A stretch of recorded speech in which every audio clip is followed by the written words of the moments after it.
আমার জিনিস, আমার সবকিছুতে খুব নাক গলাতে শুরু করেছিস তুই।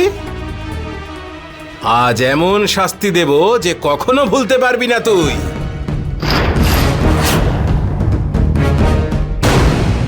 হ্যাঁ, ভয়টাই লাগে না তাই না? এবার ভয় পাবি তুই, সারা জীবন ধরে ভয় পাবি। না, হ্যাঁ, কি হলো বল তাহলে। এই নে।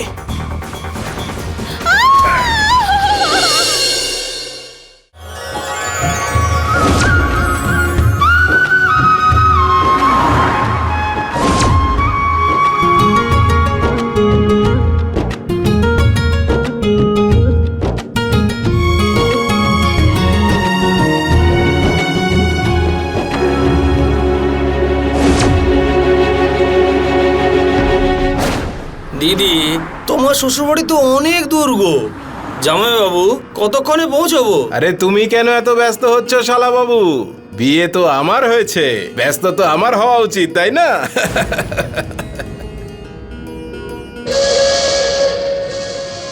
হ্যাঁ, এই যে সাইরেনের আওয়াজটা শুনছো, এটা কানে ভালো করে বসিয়ে নাও, কারণ এই আওয়াজটা শোনার পরেই তুমি বাড়ির বউ থেকে আমার স্ত্রী হয়ে উঠবে। এটা হতেই হবে, তোমাকে এটা হতেই হবে। তাই এটা কখনো যেন না হয় যে সাইরেনের আওয়াজটা হওয়া সত্ত্বেও তুমি সেটা খেয়াল করলে না। বুঝতে পেরেছো? এটা ভুলো না কখনো।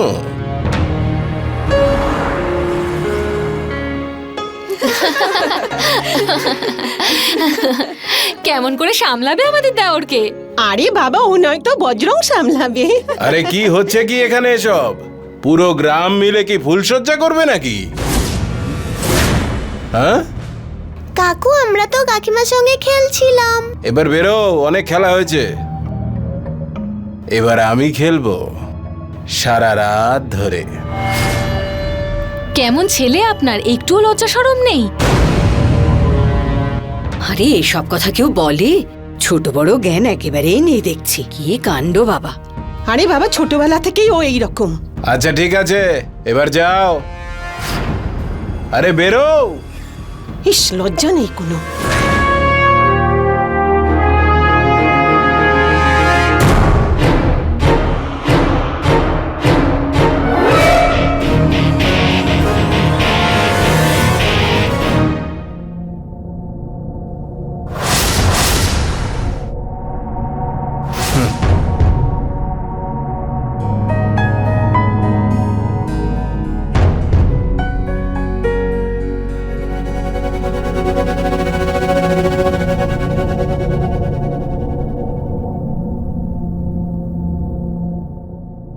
এখানে আমাদের দুজনের মধ্যে এই ঘোমটার কি দরকার?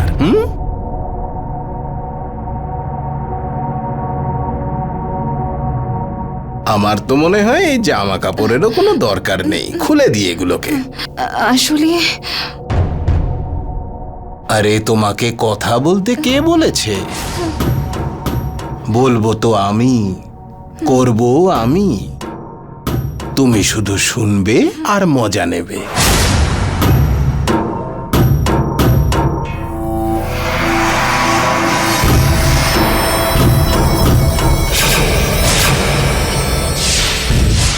এই ওষুধটা কিসের? সেটা তোমার মাথায় ঢুকবে না।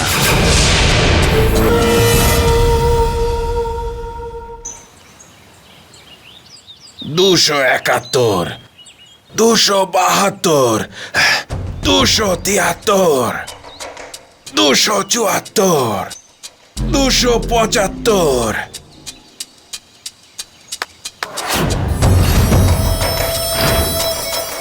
আরে কালু, মালিশ কর ভালো করে, একদম ভালো করে করবি। চল শুরু কর। শাবাশ, এই তো দারুণ। আরে কালু। হ্যাঁ বাবু। ওষুধগুলো এনেছিস? হ্যাঁ বাবু, নিয়ে এসেছি। আরে এনেছিস তো দে না। এই দিচ্ছি বাবু।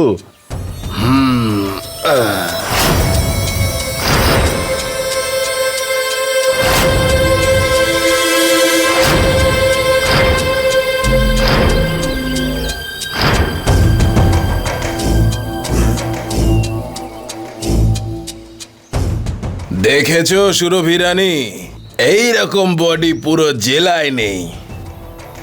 আমি শরীর চর্চা দুটো কারণেই করি, এক আখড়ায় গিয়ে কুস্তি লড়ার জন্য, আর এক তোমার জন্য। স্ত্রীর সঙ্গে প্রেম করা যায়, কুস্তি নয়। আরে বউয়ের সঙ্গে কি করতে হয় আমি জানি। আমি দেখাবো তোমাকে কি করতে হয়। হ্যাঁ, এই করতে হয়।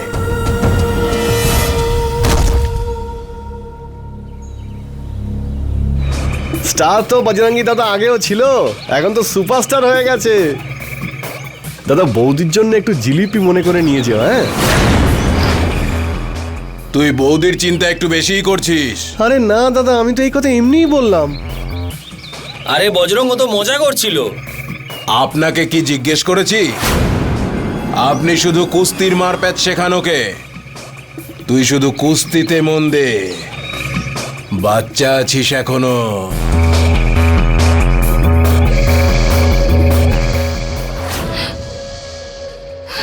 এই আওয়াজটা শোনার পরেই তুমি বাড়ির বউ থেকে আমার স্ত্রী হয়ে উঠবে। দাঁড়া দাঁড়া দাঁড়া, চল বেরো। হ্যাঁ হ্যাঁ, তাই এটা কখনো যেন না হয় যে সাইরেনের আওয়াজটা হওয়া সত্ত্বেও তুমি সেটা খেয়াল করলে। আরে সুরভি রানী, সুরভি, সুরভি, কানের ভিতরে আটা ঢুকিয়ে রেখেছো নাকি? কতক্ষণ ধরে ডাকছি আমি তোমায়। আসলে আমি রুটি বানাচ্ছিলাম, তাই শুনতে পাইনি। আমাদের বিয়ে কতদিন আগে হয়েছে? কি জিজ্ঞেস করছি আমি তোমাকে, কতদিন হয়েছে? এক মাসে তুমি এটা বুঝতে পারোনি? হ্যাঁ, কখন আসি কখন যাই। হ্যাঁ, আরে তোমার তো এটা জানা উচিত যে আমি বাড়ি ফিরেই তোমাকে বেডরুমে দেখতে চাই। হ্যাঁ, সব কাজ হয়ে গেছিল, শুধু রুটি করাটা বাকি ছিল। এখনই আমি দেখাচ্ছি রুটি বানানো বাকি। হ্যাঁ চল, আমি তোকে শেখাচ্ছি কিভাবে বানাতে হয় রুটি। হ্যাঁ, ছেড়ে দেব? আরে কেমন নির্লজ্জ ছেলে আপনার, দিনের বেলা বউয়ের সাথে এসব। যাও তুমি গিয়ে রান্নাঘর সামলাও, আবার আলো চলে যাবে। ঠিক আছে ঠিক আছে, যাচ্ছি।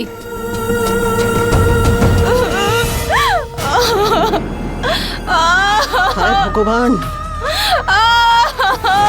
নমস্কার, আমি হলাম অশ্বিনী কালসেকর, আর আজকে আমি আপনাদের সামনে নিয়ে এসেছি একটা সত্যি ঘটনা, যেটা বিয়ের মতো একটা পবিত্র সম্পর্কের ভাষাটাকেই বদলে দিয়েছে। ধর্ষণ, উৎপীড়ন, এইসব শোনা মাত্রই আমাদের মনের মধ্যে একটা ছবি তৈরি হয় যে একজন মহিলার সঙ্গে একজন পরপুরুষ ঘৃণ্য ব্যবহার করেছে।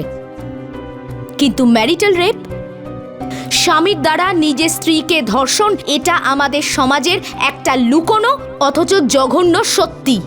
আর হাজিপুর বিহারের বাসিন্দা বজরং এই অপরাধের একটা ঘৃণ্য চরিত্র।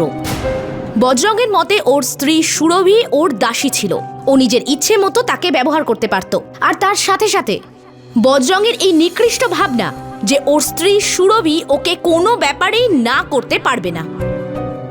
কিন্তু কতদিনই বা সুরভি এইসব সহ্য করতে পারত? কিংবা হয়তো আরো অন্য কিছু ঘটতে চলেছিল সুরভির জীবনে। এই দেখো, এই দেখো মা, আমি আর সহ্য করতে পারছি না। এটা মানুষ নয়, দানব। আমি যদি আর এখানে থাকি, আমি সত্যিই মরে যাব। এসব কথা বলতে নেই মা, স্বামী হয় ও তোর। জেলার মধ্যে সবচেয়ে বড় পালোয়ানের সঙ্গে তোর বিয়ে হয়েছে, তোর তো গর্ব হওয়া উচিত। কি ধরনের গর্ব মা? আমি রোজ এই যন্ত্রণা সহ্য করতে পারছি না। দেখ মা, সব ছেলেদেরই কিছু না কিছু দোষ থাকে, কিন্তু মেয়েদের মানিয়ে নিতে হয়। বেঁচে থাকবো তবে তো পালন করব। এখন আমার অবস্থা এমন হয়েছে যে আমার ডক্টরের প্রয়োজন।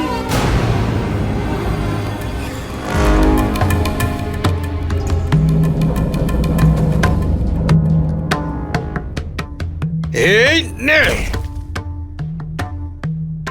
কাকু কাকু, কাকিমা চলে গেছে।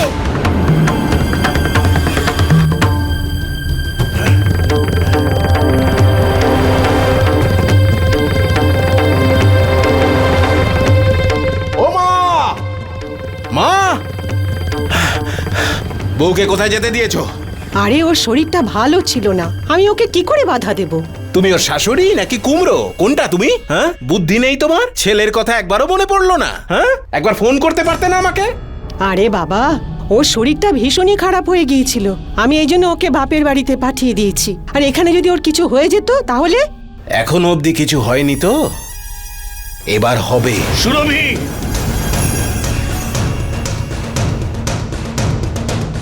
বাড়ি পর্যন্ত বন্ধক দিয়েছি তোর বিয়ের জন্য, আর সেই বিয়ে ভেঙে দিতে চাইছিস? আরে স্বামীর না হোক, নিজের বাবা মার কথা ভাব একবার। বাবা, তুমি আমাকে জোর করে বিয়ে দিয়েছো, আর তার শাস্তি আমাকে পেতে হচ্ছে। ওটা বাড়ি নয়, নরক। করতে চাই না আমি এরকম সংসার। একটা কথা কান খুলে শুনে নে, বিয়ের পর বাপের বাড়ি থেকে বেরিয়ে গেলে মৃত্যু পর্যন্ত শ্বশুর বাড়ি সব, তোকেও ওখানেই থাকতে হবে, বুঝলি? মা, আমরা জানি রে, বিয়ের পরে মেয়েদের অনেক সমস্যা হয়, কিন্তু জীবনে যা কিছুই হোক সব সম্পর্ক ভেঙে যা, কিন্তু স্বামী স্ত্রীর সম্পর্ক কোনোদিন শেষ হয় না। হ্যাঁ সুরভি, এটাই জীবন রে। আরে রমেশ, দেখ তো কে এসেছে।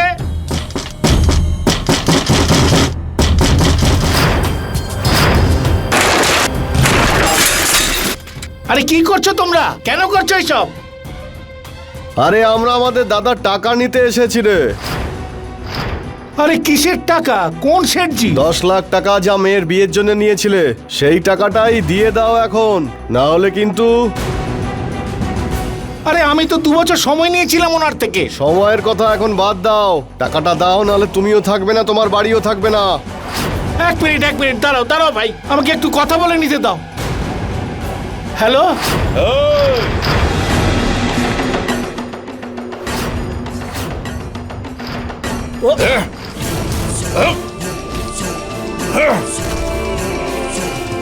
যা, বেরো এখান থেকে, যা। কি শ্বশুর মশাই, আমি থাকতে আপনার কোনো অসুবিধে হবে, এটা কখনো হতে পারে? জামাই বাবাজি, আজ তুমি না থাকলে সারা গ্রামে আমার বদনাম হয়ে যেত। আমি তো তোমার কাছে ঋণী হয়ে গেলাম। তাহলে ঋণ শোধ করে দিন, আপনার মেয়েকে এখনই আমার সঙ্গে পাঠিয়ে দিয়ে। ঋণ রাখার প্রয়োজনই বা কি?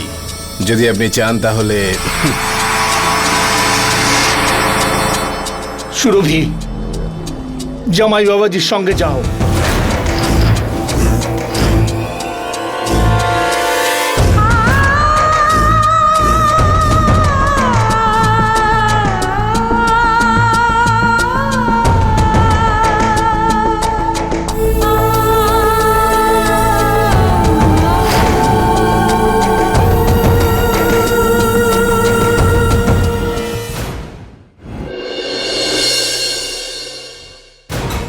জগতের জননী, জগতের পালিকা আমি, দুর্বল নই নারী, শক্তির মূর্তি আমি। আমার গর্ভে জন্মে তোমরা গর্ভে হত্যা করো আমাকে। জগতের জননী, জগতের পালিকা আমি, দুর্বল নই নারী, শক্তির মূর্তি আমি।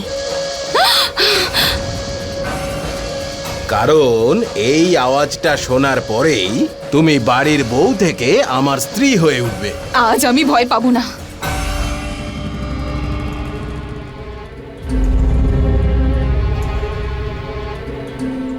কি হচ্ছে এসব?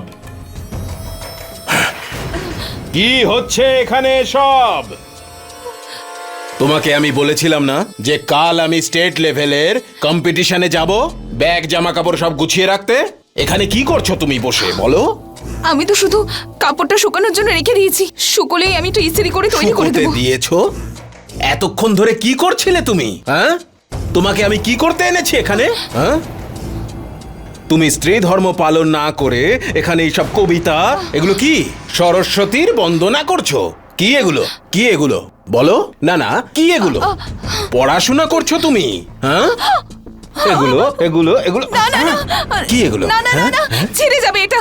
ছেড়বো না। আমি আমি আমি এক্ষুনি তোমার কাপড়টা রেডি করে দিচ্ছি। রেডি করে দেবে? এতক্ষণ তুমি কি করছিলে? হ্যাঁ, ছেড়ো না। ওর ছেলেটা কি?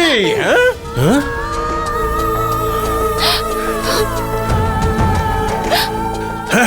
ভয় পেতে শেখো, বুঝেছো? হ্যাঁ?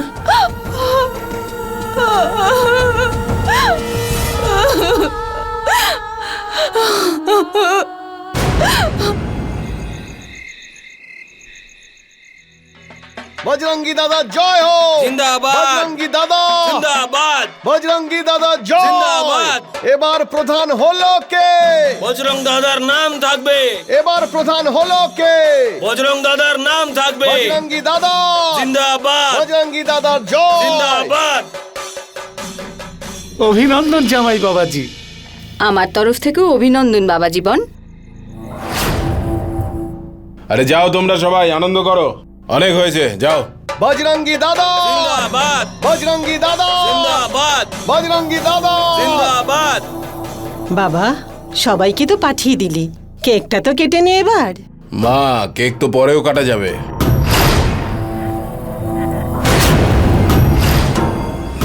তুমি এখানে কি করছো? চলো আমার সঙ্গে। চলো, আর কত অপেক্ষা করাবে? হ্যাঁ, চলো।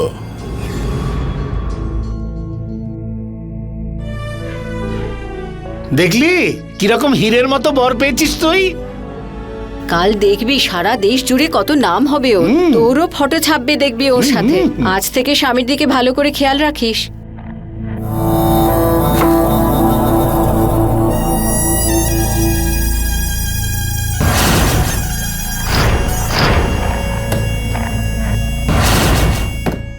ওষুধগুলো কোথায় গেল? আরে এখানে যে ওষুধগুলো ছিল তুমি দেখেছো? আমি দেখেওছি আর ফেলেও দিয়েছি। ফেলে দিয়েছো? ফেলে দিয়েছো? বাইরে দেখলে না কিভাবে চ্যাম্পিয়ন চ্যাম্পিয়ন করে সবাই চেঁচাচ্ছিল। যদি ওরা জানতে পারে যে তুমি ঘরের মধ্যে ওই ওষুধগুলো খাও তো তাহলে ওরা কি ভাবতো বলো? আর তাছাড়াও তোমার এই ওষুধগুলো খাবার কোনো দরকার নেই, তোমার খেলার প্রভাব পড়বে। খুব ফটর ফটর করে কথা বলছিস তো তুই, হ্যাঁ? তুই আমাকে শেখাবি কোনটা ঠিক আর কোনটা ভুল, হ্যাঁ? হ্যাঁ? ভয় করলো না তোর? হ্যাঁ,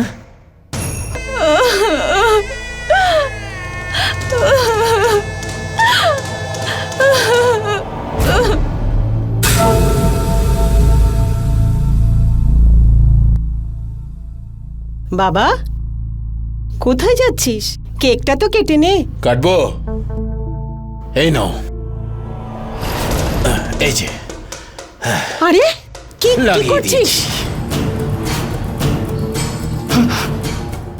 লাগিয়ে দিয়েছি। কি করছিস এসব? কেটে দিলাম। এটা কি করছো বাবা?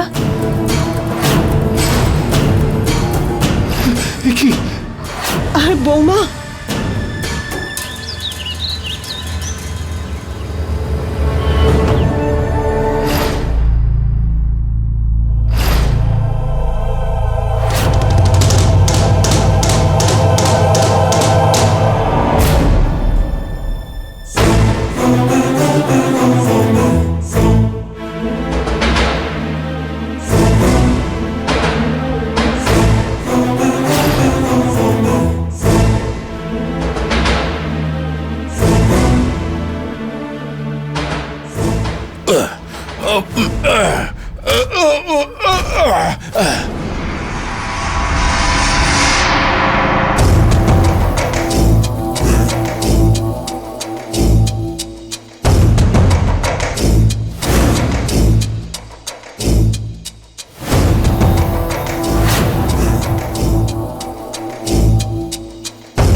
আজ মুড নেই।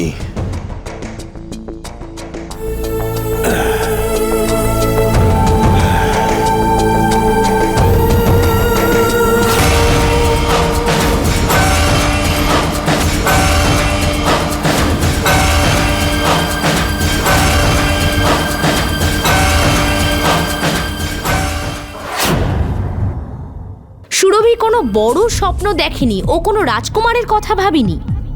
ও শুধু চেয়েছিল একজন ভালোবাসার মানুষ যে ওকে ভালোবাসবে, ওকে সম্মান করবে, ওর পড়াশোনা শেষ করার জন্য সবসময় ওর পাশে থাকবে।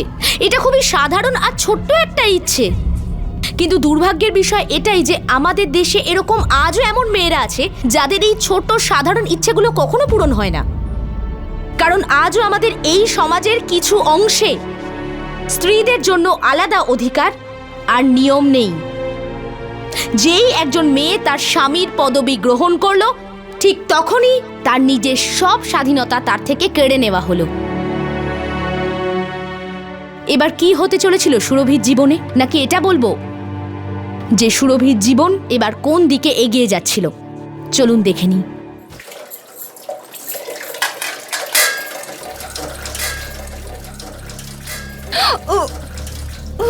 কি হয়েছে বৌমা?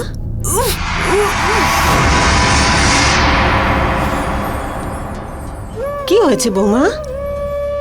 ও, খুশির খবর মনে হচ্ছে। সুস্থ হয়ে থেকো।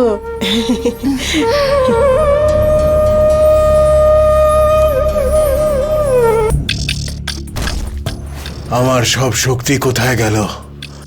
কার নজর লাগলো?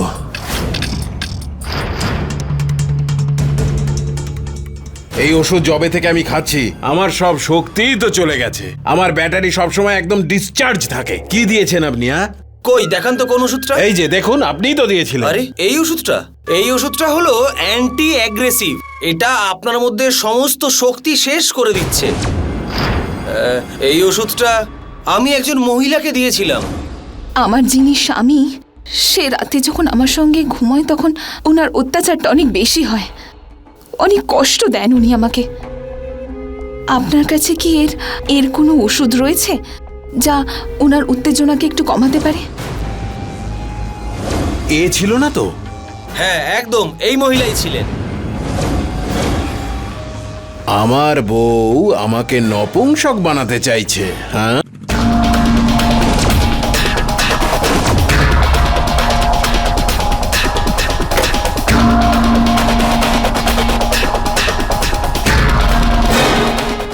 তুই আমাকে বিষ দিবি? হ্যাঁ, ওষুধের সঙ্গে বিষ খাওয়াবি? হ্যাঁ, বল না কি করতে চেয়েছিলি, বল।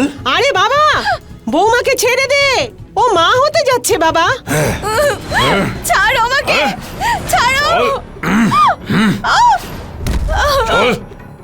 আরে বাবা, এই যে মা, তুমি আমাদের মাঝখানে এসো না, নইলে আমি ভুলে যাব যে তুমি আমার মা হও। যাও এখান থেকে, যাও। আরে বাবা, খোল বাবা, দরজা খোল। আমার জিনিস, আমার সবকিছুতে খুব নাক গলাতে শুরু করেছিস তুই। বজরঙ্গী পালোয়ান কখনো কাউকে ক্ষমা করে না। আজ এমন শাস্তি দেব কখনো ভুলতে পারবি না তুই।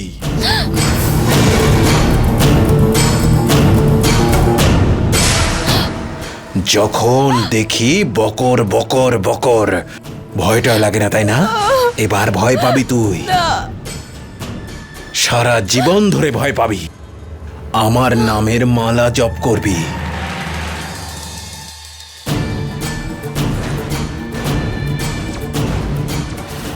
কি বলেছিলাম তোকে?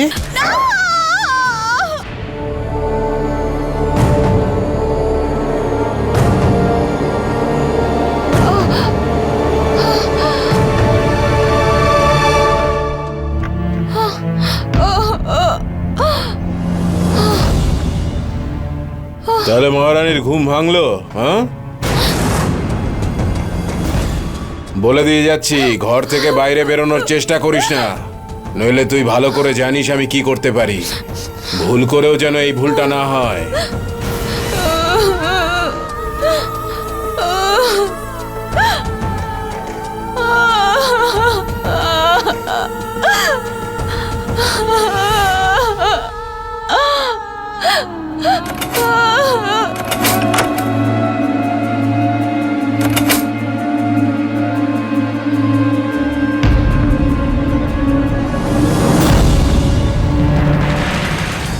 বজরঙ্গী, এখানে তালা কেন লাগিয়েছিস? আমি বৌমার কাছে ভেতরে যাব। নিজের জিনিসপত্র গুছিয়ে নাও মা, সন্ধেবেলায় যেতে হবে তোমাকে মামার ওখানে বেনারসে। আমি সুরভিকে এই অবস্থায় ফেলে কোথায় যাব? ও মা হতে চলেছে। বলে দিলাম তো মা, তোমাকে যেতে বলেছি মানে যেতে হবে। এই কালো, হ্যাঁ বাবু। মাকে নিয়ে যা, বেনারসের ট্রেনে বসিয়ে দিয়ে আয়।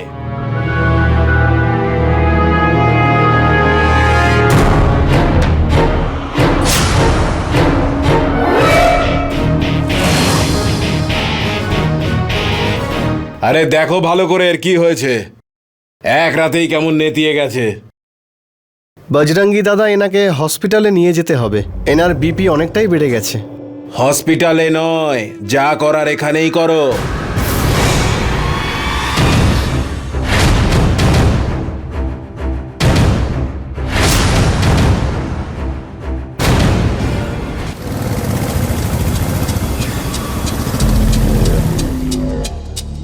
কি শ্বশুর মশাই, এখানে কি মনে করে? জামাই বাবাজি, পাশের গ্রামে এসেছিলাম। অনেক দিন ধরে মেয়েটাকে দেখতে ইচ্ছে করছে, তাই ভাবলাম একবার দেখেই যাই। ভেবেছিলেন আর চলেও এলেন। আমিও তো অনেক সময় অনেক কিছু ভাবি, কিন্তু না জানিয়ে আপনার বাড়িতে কখনো গেছি? যাইনি তো, তাহলে আপনি এলেন কেন? হ্যাঁ, বিয়ে দিয়ে দিয়েছেন তো, তাহলে শান্তিতে থাকুন। ও শান্তিতে আছে। কে? এটা কি বলছো জামাই বাবাজি? মেয়ের কাছে আসতে হলে জিজ্ঞেস করতে হবে? আরে একবার নয়, 100 বার জিজ্ঞেস করতে হবে। যান, বাড়ি যান। আরে বাড়ি যান। যেরকম তুমি আরে বলবে জামাই বাবাজি।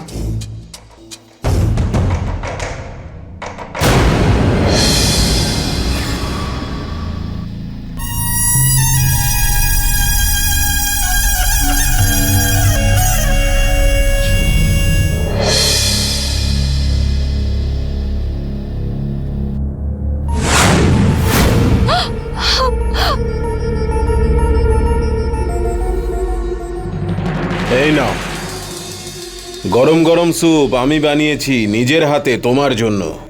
স্যুপ খেলেই শরীর ঠিক হয়ে যাবে। আমার কাপড় কোথায়? আরে জামা কাপড় দিয়ে তুমি কি করবে? এই জামা কাপড় পরেই তো তুমি পালিয়ে যাও, তাই না? জামা কাপড় না থাকলে তুমি পালাতেও পারবে না। নাও, স্যুপটা খেয়ে নাও। প্রথমে আমার কাপড় দাও। জামা কাপড় তো পাবে না, স্যুপটাই খেয়ে নাও। দেবে না তাই তো? তাহলে মরতে তো পারি। কিচ্ছু খাবো না আমি। খাবি না তুই? খাবি না? খাবি না? নে এনে নে। খাবি না তুই? হ্যাঁ, এই নে এই নে। হ্যাঁ, খাবি না? খা খা। খাবে না? খা। খা।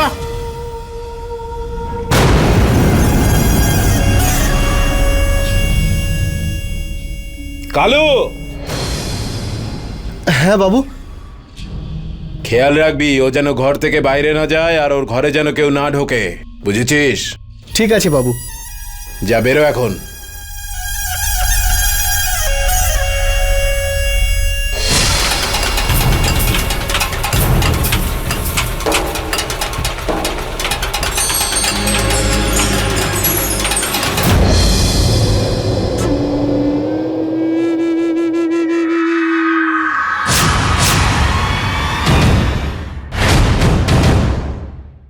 কি ব্যাপার, তোমার বর তো এখনো বেঁচে আছে, তাহলে থেমে গেলে কেন? লাগাও। লাগাচ্ছ না যে? তাহলে আমি লাগিয়ে দিচ্ছি। এইভাবে লাগাও। হ্যাঁ, লাগাও এইভাবে। কি দারুণ! আজ তো তোমাকে হেভি লাগছে। আমার জন্য সাজগোজ করেছো, তাই না? হ্যাঁ,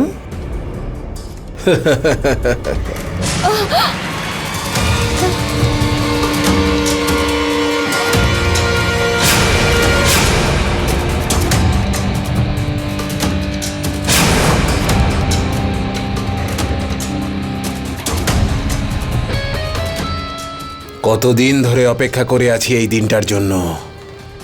আজ তো মজা আসবে। অনেক সহ্য করেছি তোমার এই অত্যাচার। তোমার এই জোর আর আমার উপর খাটবে না। তোমার এত বড় সাহস! হ্যাঁ?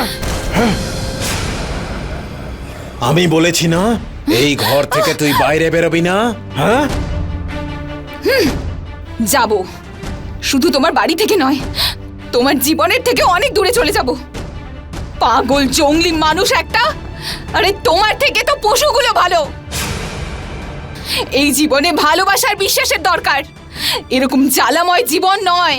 আমি তোমার চাহিদা মেটানোর জন্য এখানে আসিনি বজরঙ্গী পালোয়ান। আজ থেকে আমি তোমার স্ত্রী নই। এবার দেখবো যে আমাকে কে আটকায়। খুব দেখি ফটর ফটর করছিস তুই।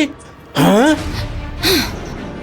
এবার যদি তুমি আমাকে কিছু করো না, আমি সোজা পুলিশের কাছে যাব আর তোমার নামে সব কিছু বলে দেব, আর তুমি দিন কাটাবে জেলে। তখন তুমি ভালো করে বুঝতে পারবে যে নারী শক্তি আসলে কি। তুই বাইরে যাবি, তুই গিয়ে দেখা।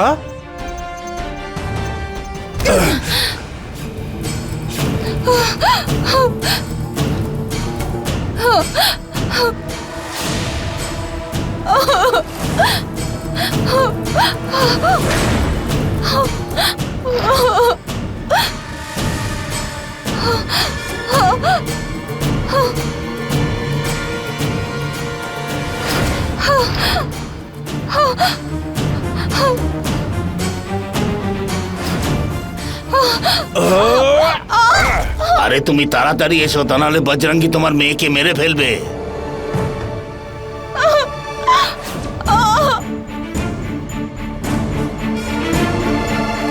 অনেক দৌড় করিয়েছিস, অনেক অনেক অনেক, কিন্তু কোনো ব্যাপার না, মজা এসেছে। আখের ক্ষেত, খোলা আকাশ, হা! এখানেই করি, খোলা আকাশের নিচে। হ্যাঁ, শুরু করি।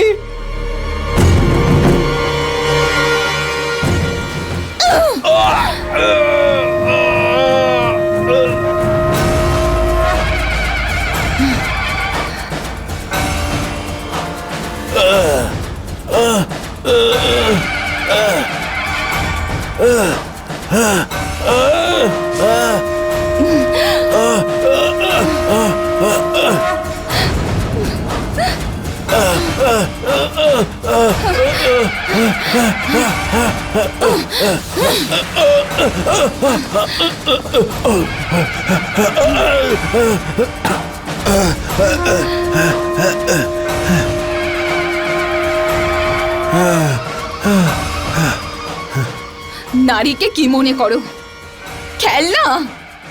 যখন ইচ্ছে খেললাম, যখন ইচ্ছে ফেলে দিলাম। না না, আমি কোনো কাঠের পুতুল নই না। যে তোমার ইশারায় নাচবে। আরে একটা মেয়ে নিজের সারাটা জীবন একটা অচেনা লোকের সঙ্গে আসে আর সারাটা জীবন থাকে, আর তুই তার ফুলশয্যার রাতটাকে এমন কাল রাত্রিতে পরিণত করলি যেটা সে কখনো ভুলতে পারবে না। আর তার ওপর এক হবু মায়ের সন্তানকে তারই কোলের মধ্যে মেরে ফেললি। তোর মতো একটা রাক্ষসের স্ত্রী হয়ে থাকার থেকে তো ভালো যে আমি তোর বিধবা হয়ে বাঁচি।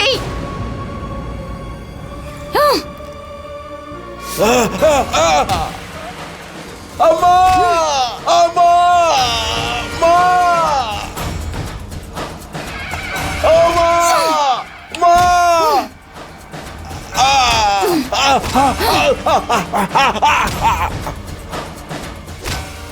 আমি মরে যাব, আমি মরে যাব। নিজের স্বামীকে আর মেরো না।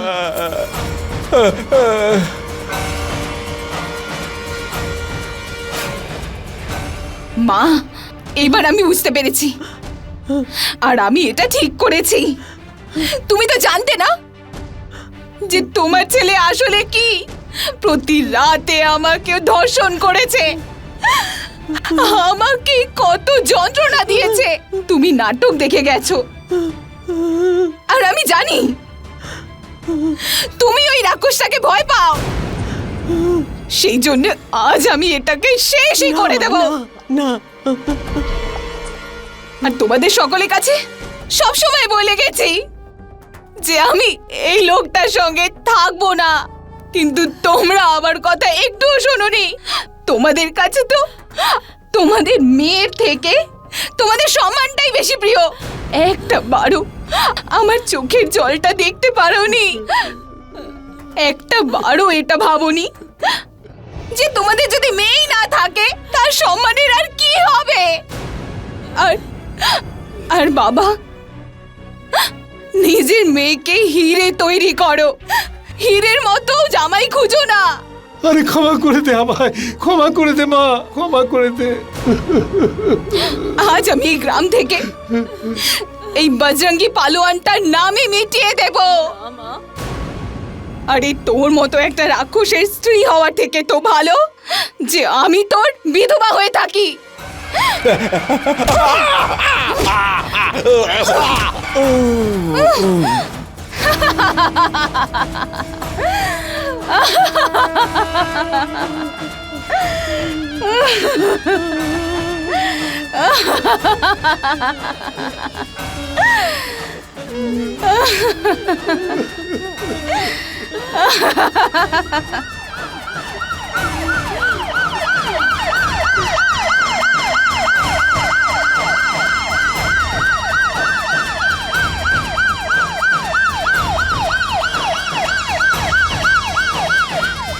তাহলে কি সত্যিই সুরভি অপরাধী ছিল?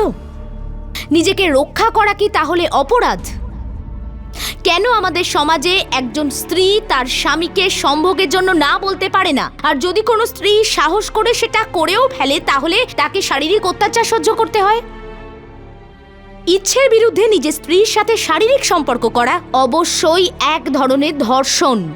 শুধু কি এই জন্য যে ওই পুরুষটা আপনার স্বামী, সেই জন্যই তার অধিকার আছে আপনার ভালোবাসা আর সম্মান নষ্ট করার? এই ঘটনায় সুরভির পরিবারের লোকেরা তাকে বোঝার চেষ্টাই করেননি। আমরা সবাই বাইরে আর সোশ্যাল মিডিয়ায় নারী স্বাধীনতা নিয়ে অনেক কথা বলি, কিন্তু নিজেদের বাড়ির মধ্যে মহিলাদের নিজেদের সম্পত্তি মনে করি। শেষমেশ সুরভি নিজের ওপর ঘটতে চলা এই অত্যাচারের অধ্যায়টাকে শেষ করেই দিয়েছিল, যার ফল ওকে নিজের স্বাধীনতা হারিয়ে ভোগ করতে হলো। যদি সময় থাকতেই সুরভি আইনের কিংবা কোনো এনজিওর সাহায্য নিত তাহলে হয়তো আজ এই সব কিছু ঘটতো না। এর সাথেই আমি অশ্বিনী কালসেকার আজকে বিদায় নিচ্ছি। দেখা হচ্ছে পরের এপিসোডে। ততক্ষণ দেখতে থাকুন ক্রাইম অ্যালার্ট, অন্যায়ের বিরুদ্ধে সোচ্চার।